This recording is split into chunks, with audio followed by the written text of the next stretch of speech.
Masayang araw mga ka-PL. Pasensya na ha. At namamaos na tayo mga kababayan. Grabe ko kasi tayo makasigaw sa House of Crooks. Sa harap ng House of Crooks para palayasin si Tambaloslos mga kababayan. Ngayon, marami sa ating mga kababayan nangangamba dahil ang sabi ay nakalib lang daw. At anumang oras, maaari daw bumalik si Tamba sa pagka-Speaker of the House, mga kababayan. Para sa akin, sigurado ako, mga kababayan, 100%, hindi na babalik yung mama na yun. Sa palagay ko nga baka lumayas na yun, mga kababayan, dahil sa kahihiyan Di ba? Isa sa pinakamataas na posisyon sa ating bansa, iniwan niya yung kanyang napakaganda at napakataas na posisyon. Di ba? Dahil yon sa kahihiyan.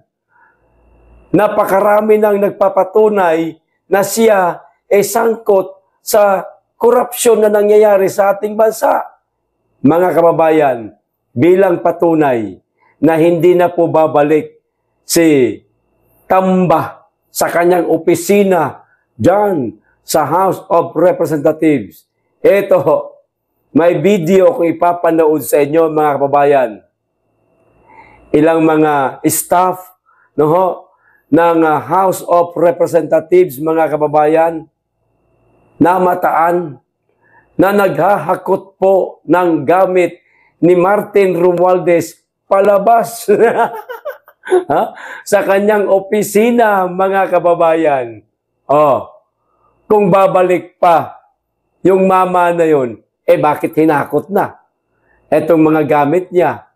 At parang meron pang bolt dito na binuhat palabas, mga kababayan Parang tama yata yung hinala namin habang nagsisisigaw kami kanina sa labas o sa harap ng House of Representatives, may lumabas po na dalawang close van. Ano tawag doon? Yung malaki talaga, yung pang-delivery. Dalawang van na malalaki ang lumabas, mga kababayan, na mayroon pong tatak na Tingog Party List. Tama yung hinala namin kanina. Sabi ko, baka naman naghahakot na ng gamit. Aba, anong niya, nakita namin yung dalawang van na yon, mga bandang alas 3, alas 4 ng hapon. Tapos bago magdilim, di ba, napanood nyo sa mga live ng ating mga kaibigang vlogger at in-announce na rin ni Captain Ray na tuluyan na nga na nilisan ni Martin Romualdez ang kanyang tanggapan, mga kababayan. Ito po yung video. Panoorin po natin. Basahin ko lang sandali. Di ba? Nagtagumpay tayo sa laban natin, pero hindi pa po tayo tapos. Meron pa tayong isang laban na mas malaki na dapat nating harapin. Pagkatapos nito mga video, dalawa ito ipapanood ko sa inyo, meron po akong ibabalita sa inyo. Good news. Ito ang sabi personnel from the House of Representatives were spotted moving items out of the office of the Speaker Martin Romualdez on Tuesday evening, mga kababayan. Nito lang, mga kababayan. Kani-kanina lang.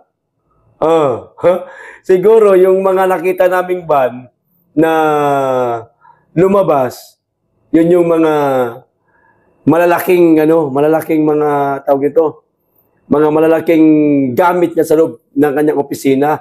Tapos etong video ipapanood ko sa inyo, karagdagan na lang ito, mga kababayan. Kumbaga yung mga natitira na lang, pero namataan pa rin. Nakuhanan pa rin po ng video. Walang naitago, mga kababayan. Hindi nila kayang itago, mga kababayan. Ha? Lalabas at lalabas ang katotohanan. O ito na po yung video, panoorin po natin. Pangit ko dyan.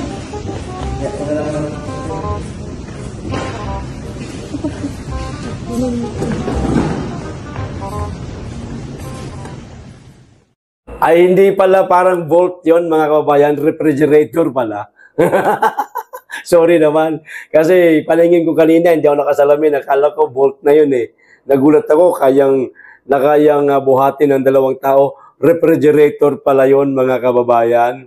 Pero malinaw po sa balitang binasa natin kanina na galing po sa One News, inilabas na yung mga kagamitan palabas mula sa opisina ni Martin Romualdez. Kaya nasabi ko na hindi na babalik talaga yon. Pustahan ho tayo. Hindi na ho magpapakita yan sa House of Representatives, mga kababayan. At baka nga dumiretso na ng lipad dyan, mga kababayan O eto pa isang video. Habang nagkakagulo, habang nagsisigaw tayo sa harap ng House of Representatives, mga kababayan, ang mga taga Cebu, kumilos din pala. No? Mga kaibigan nating mga taga Cebu, na galit na rin kay Tamba, kumilos na rin pala. Napakarami din nila, mga kababayan. At sinugod po nila ang bahay ni Martin Romualdez sa Cebu. Ito yung caption, napakasimple lang. Ayan time check. 4:45 PM, kaninang hapon. Maria Luisa Gate, looking for lalay. Di ba? Philippines versus Romualdez. Naka-hashtag pa, mga kababayan. Sinugod. Sinong hindi matatakot? Sinong hindi matatakot? Kung sugurin ba naman yung mga property mo ng taong bayan at hinahanap ka, mabuti at hindi pinagbabato ng mga taga Cebu Kasi kami, dyan sa House of Representatives, kamatis, pinagbabato namin. Oo, kamatis pa lang yun. Kamatis pa lang yun. Paano kung merong nasaktan sa amin? Pinag-utos niya, nasaktan kami, itaboy kami, talagang piliting palayasin hanggang sa masaktan. Baka hindi lang kamatis, ang ibabato namin, mga kababayan. Magkakasakitan talaga. Ito yung video. Mula po ito sa Cebu City. Panoorin po natin.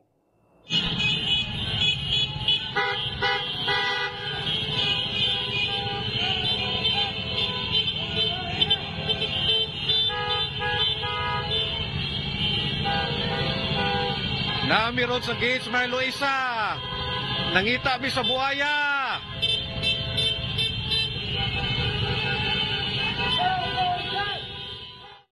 Ano sabi? Nung kumukuha ng video, na meron sa gate sa Luisa. Nangita mi sa buhaya. Mga Bisaya naintindihan yon. Pero sa mga Tagalog, hindi. Ta-translate ko. Sabi ganon. Nandito kami ngayon sa gate sa Luisa. Hinahanap namin ang buhaya. Sino bang buhaya ang tinutukoy? Wala naman ang iba, kundi si Tamba lang naman, mga kababayan. Yung mga taga Leyte, parang mahina yata. Mga taga Tacloban ba yun? Tacloban ba? Ewan ko ba? Basta sa lugar nila, Tacloban nga. Yung mga taga Tacloban, kung saan ba yung bahay ni Romualdez sa parting Leyte, hindi man lang kayo kumilos, mga kababayan. Sana ginaya ninyo ang Cebu. Ginaya ninyo kami dito sa Luzon na kumilos din kasi kayo ang unang-unang nakaranas kung paano magloko yung kababayan ninyo. Pero parang tahimik lang kayo. Kayo ba'y naduduwag, natatakot, dahil sila'y makapangyarihan. Mali. Tandaan ho ninyo, mga kababayan ni Romualdez, kayo po ang naghalal sa kanya.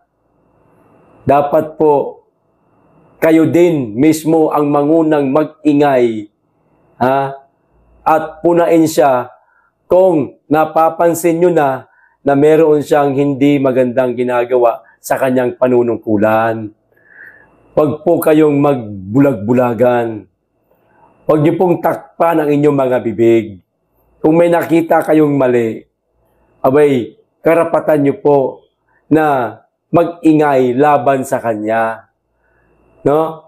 Kung may karapatan kayo na iboto siya nung nakarang halalan, may karapatan din po kayong magreklamo laban sa mga pinagagawa niyang hindi na mabuti, mga kababayan.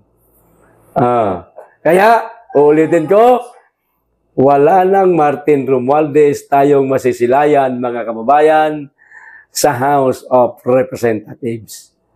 Ito na ang good news ko sa inyo, mga kababayan. Hindi ko lang muna papangalanan, ha? Pero mangyayari ho ito. Pahapyaw lang muna ho. Okay? Itong dalawang tao na maaaring kilala ho ninyo, nakita pa ninyo sa rally namin dyan sa labas ng House of Representatives, pinatawag po ng isang leader. Ayan. Hindi ko na lang po babanggitin kung ano yung kanyang pinamumunuan. Leader nga di ba? Pinatawag ng isang leader. Sabihin na lang nating religious leader. Okay? Okay? Pinatawag itong dalawa. At kinausap, mga kababayan. Ang good news ho, itong kanilang mga kaanib, ihanda di umanong sumama sa mga rally natin, mga kababayan.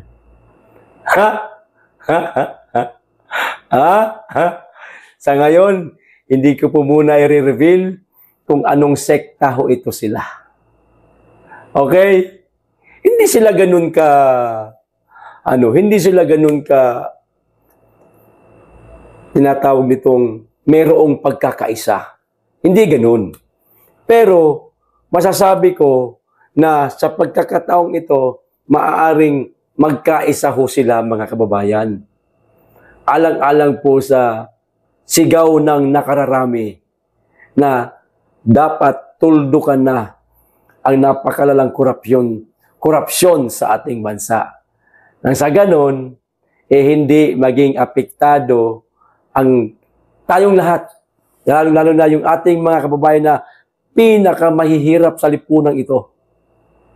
Nang sa ganon, ang pondo ng bayan, pakinabangan, kasi magagamit na po sa tama dahil natuldukan na at matatapos na ang korupsyon, malapit na. At isa sa mga isisigaw, mga kababayan, ay yung matagal na po nating isinisigaw. Alam nyo na po yun kung ano. Abangan nyo na lamang po, mga kababayan, sa mga susunod pa na rally na gagawin natin. Okay, hanggang dito lang. Maraming salamat. Mag-iingat kayo lagi. At higit sa lahat, mahalin natin ang Pilipinas.